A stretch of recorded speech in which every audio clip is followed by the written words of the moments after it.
Bismillahirrahmanirrahim. Assalamu alaikum 10th class. I hope you all are good. Students, we have started class 10th biology chapter number 13 sport and movement. In the previous lecture we have discussed about the cartilage और इसमें हमने देखा कि cartilage क्या है, इसकी types वगैरह को discuss किया. I hope कि आपको इसकी अच्छे से समझ आ गई होगी. Today I have 23rd lecture with you and the topic is bone. आज हम डिस्कस करेंगे बोन को कि बोन क्या है, ये किससे मिलके बनी होती है, इसकी टाइप्स क्या है, इसका स्ट्रक्चर क्या है. तो स्टूडेंट सबसे पहले हम देख लेते हैं कि बोन क्या है. अगर हम बोन की बात करें तो बोन जो है ये हार्डेस्ट कनेक्टिव टिश्यू होती है बॉडी में. तो हार्डेस्ट कनेक्टिव टिश्यू मतलब कि जो कनेक्टिव टिश्यू है वो क्या है. Connective tissue, the tissue that support, protect, gives structure to other tissues and organs in the body. यानी कि ऐसा टिश्यू जो कि सपोर्ट करता है, प्रोटेक्ट करता है, स्ट्रक्चर देता है किसी और टिश्यू को या ऑर्गन को, उसको हम कहते हैं कनेक्टिव टिश्यू.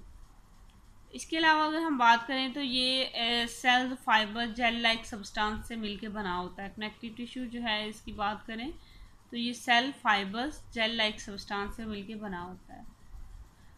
तो इसके बाद हम देखते हैं कि जो हमारे पास बोन है इसके फंक्शंस क्या हैं.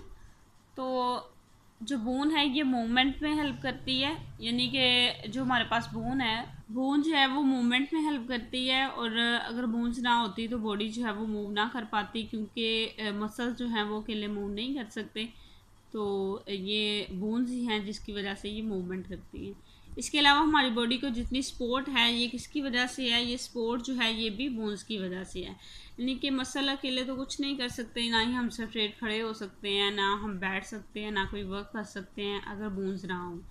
इसके अलावा जो बोन्स होती हैं ये वेरियस ऑर्गन्स जो होते हैं इनको प्रोटेक्ट करती है. लाइक रिब्स की बात करें तो रिब्स कितने ज़्यादा ऑर्गन्स हैं, हमारा हार्ट है, हमारे लंग्स वगैरह हैं, इनको जो है वो प्रोटेक्ट करती है. इसके अलावा अगर हम बात करें हमारी जो स्कल है वो हमारे ब्रेन की हिफाजत करती है. तो इट्स मीन के जो हमारे पास बोन्स हैं वो प्रोटेक्ट करती है वेरियस ऑर्गन्स को. फिर अगर हम बात करें तो ये प्रोड्यूस करती है red and white blood cells और स्टोर करती है मिनरल्स को. यानी कि जो बोन्स है not only move support and protect but also produce white and red blood cell and store minerals. यानी कि सिर्फ इसका फंक्शन ये नहीं है कि मूवमेंट करती है, सपोर्ट करती है और प्रोटेक्ट करती है, बल्कि ये इम्पोर्टेंट फंक्शन को परफॉर्म करती है जो कि रेड और वाइट ब्लड सेल्स को बनाने का काम है. इसके अलावा स्टोर करती है मिनरल्स को. तो ये था थोड़ा सा इंट्रोडक्शन बोन के बारे में. हार्डेस्ट कनेक्टिव टिश्यू होती है और इसके कुछ फंक्शंस को हमने यहाँ पे डिस्कस किया. तो नेक्स्ट हम चलते हैं जहाँ पर हम इसकी टाइप्स के बारे में देखते हैं कि टाइप्स क्या है बोन की. तो दो तरह से जो है वो बोन होती है, यानी कि दो तरह से बोन होती है. इसकी कंपोजिशन जो है वो दो तरह से होती है. एक कम्पैक्ट बोन होती है, दूसरी स्पॉन्जी बोन होती है. यानी कि एक ही बोन में जो है वो दो पार्ट प्रेजेंट होते हैं, अपर वाला और जो इंटीरियर होता है. जो हार्ड आउटर लेयर होती है उसको हम कॉम्पैक्ट बोन कहते हैं. अगर आप बोन को देखा हो तो ऊपर वाली जो लेयर होती है वो हार्ड होती है और उसको हम क्या कहते हैं, कॉम्पैक्ट बोन कहते हैं. इसके अलावा अगर हम बात करें तो जो इंटीरियर होता है यानी कि इंटरनल बोन का पोर्शन होता है उसको हम क्या कहते हैं, स्पॉन्जी बोन है. और interior of the bone is soft and porous, इसको हम क्या कहते हैं, स्पॉन्जी बोन है. और जो अपर होती है वो हार्ड होती है, जो इंटीरियर होती है ये सॉफ्ट होती है, पोरस होती है, इसको हम क्या कहते हैं, स्पॉन्जी बोन कहते हैं. इसके अलावा अगर हम बात करें स्पॉन्जी बोन जो है ये कंटेन करती है ब्लड वेसल्स वगैरह को और बोन मैरो को.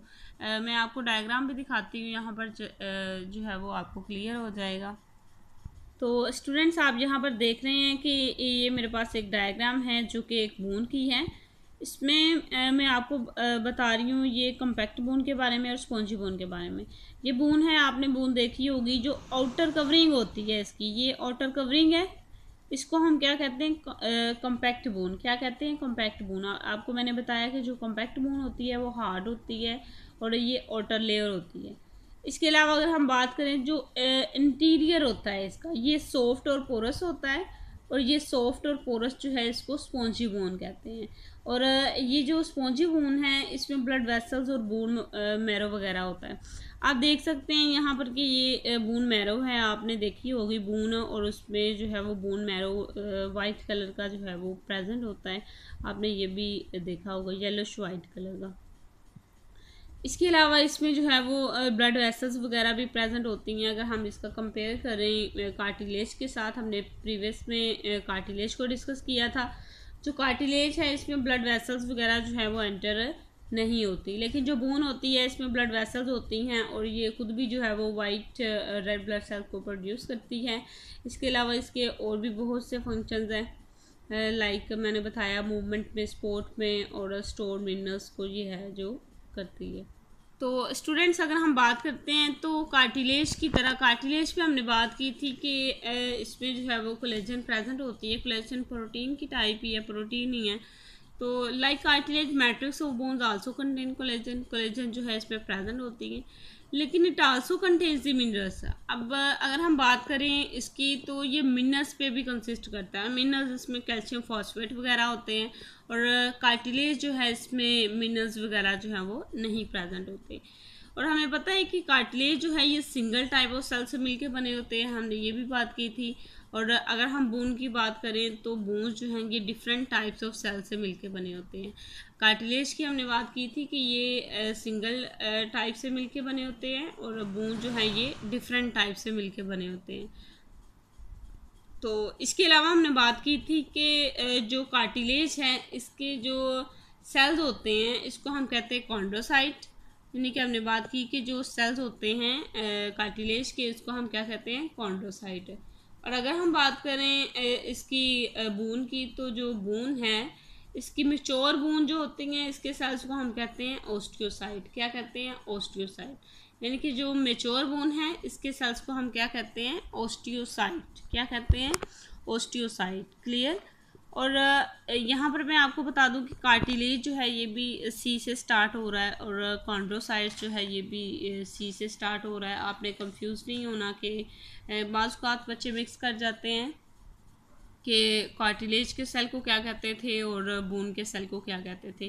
कार्टिलेज जो है वो सी से स्टार्ट हो रहा है, तो कॉन्ड्रोसाइट जो है वो भी सी से स्टार्ट हो रहा है, और बाकी जो बचेगा हमारे पास वो बोन का होगा। यानी कि जो कार्टिलेज है उसके सेल्स को कॉन्ड्रोसाइट कहते हैं, और बाकी जो होगा ओस्टियोसाइट वो बोन का होगा।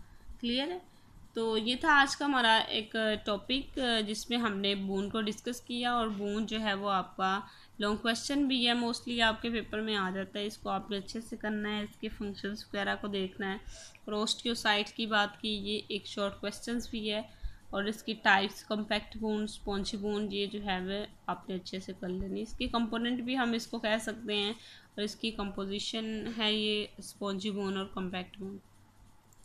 इसके अलावा इंफॉर्मेशन बॉक्स में हमारे पास एक चीज़ है कि जो बेबीज़ होते हैं वो बोन होते हैं विद 300 सॉफ्ट बोन्स के साथ। यानी कि जब बेबी बोन होते हैं तो उनकी 300 सॉफ्ट बोन्स होती हैं, और बाद में क्या होता है कि ये बोन्स जो हैं ये फ्यूज़ कर जाती हैं आपस में, और जो अडल्ट स्केलेटन होता है इसमें 206 बोन जो है वो होती हैं, और ये हार्ड बोन्स होती हैं। यानी कि कुछ छोटी बोन्स जो होती हैं वो फ्यूज़ कर जाती हैं और वो स्ट्रॉन्ग और हार्ड बोन्स बना देती हैं, और उसको हम कहते हैं कि ये हमारे पास 206 बोन्स है। यानी कि उसमें से कुछ बोन्स जो हैं वो स्मॉल होती हैं और वो डिफ्यूज़ कर जाती हैं। तो स्टूडेंट्स ये था हमारा आज का लेक्चर, जिसमें हमने कंपेयर भी किया कार्टिलेज को और बोन को, और हमने डिटेल में डिस्कस भी किया। इसकी डायग्राम बहुत इजी है, आपने इसको अच्छे से बना लेना है। ये यहाँ पर जो है ये डायग्राम दिखाई गई है, आपने इसको बनाना है अच्छे से। आपने बोन को ड्रा करना है इस तरह से। आप इसको पहले ड्रा कर लेंगे, ड्रा करके इसकी डबल कवरिंग करेंगे क्योंकि आपने आउटर लेयर इसकी बनानी है। फिर आउटर लेयर को आप कहेंगे कॉम्पैक्ट बोन, और इसके अलावा जो इंटरनल है वो पोरस होती है, तो आपने इसमें पोर्स वगैरह जो है वो बना देने हैं, ये सॉफ्ट होती है। फिर आपने क्या करना है, इसमें ब्लड वेसल्स को आप शो करवा सकते हैं, और इंटीरियर जो है उसमें बोन मैरो जो है वो प्रेजेंट होती है। तो स्टूडेंट्स ये था आज का हमारा लेक्चर, और आई होप कि आपको इसकी अच्छे से समझ आई होगी। आपने इसको अच्छे से जो है वो लर्न कर लेना है, और thank you so much for listening me carefully. Take care. अल्लाह हाफिज़।